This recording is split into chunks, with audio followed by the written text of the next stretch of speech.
A lot of times in family law, people have the perception that a woman is going to be entitled to more in a divorce just because she's the woman. And that's really not true.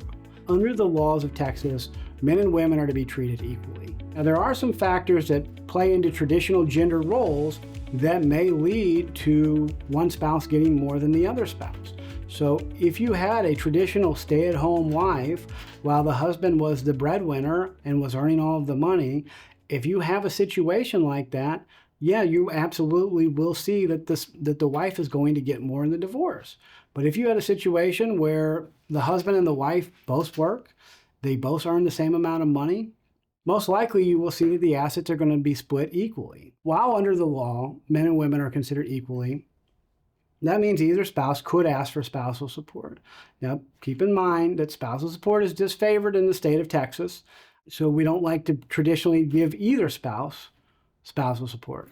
However, if you have a situation where the earning potential of either spouse is significantly greater than the other spouse, and one spouse isn't able to meet their minimum reasonable needs, and there wasn't enough community property to meet those minimum reasonable needs for the spouse earning less money, either spouse could apply for alimony. Under the law, the court makes no difference whether the person asking for alimony is a man or a woman. So when people ask me, what's the difference between a marital and a non-marital asset? Usually what they're talking about is, in Texas, what we call community property assets and what we call separate property assets. Separate property assets are assets that you acquired prior to the marriage or that you acquired during the marriage that were either given to you by a gift or inheritance, or that they were bought with separate property funds. So if you were given or inherited money during the course of your marriage and you took that money and bought property with it, then whatever you bought would be considered separate property. All other assets are going to be presumed to be community property. Keep in mind, any income earned during your marriage is going to be community property. And any assets purchased with that income during your marriage is going to be community property. If you have a situation where one of the parties has been a stay-at-home spouse and while the other one worked, you will find that the court is going to be willing to help that spouse transition into their new life as no longer being married and no longer being a stay-at-home spouse.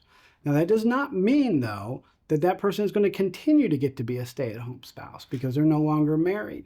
But the court may be willing to help them transition into their new life where they're working. That could mean that perhaps for a couple years that they're going to need to go to college to get trained in some skills, or that they may need some funds to help them start a new business or to start whatever new venture that they want to start.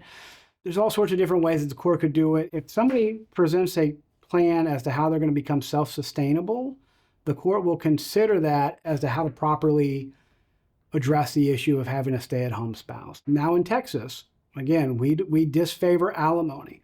So we're way more likely to see a greater division of the community property estate going to that stay-at-home spouse than we are spousal support.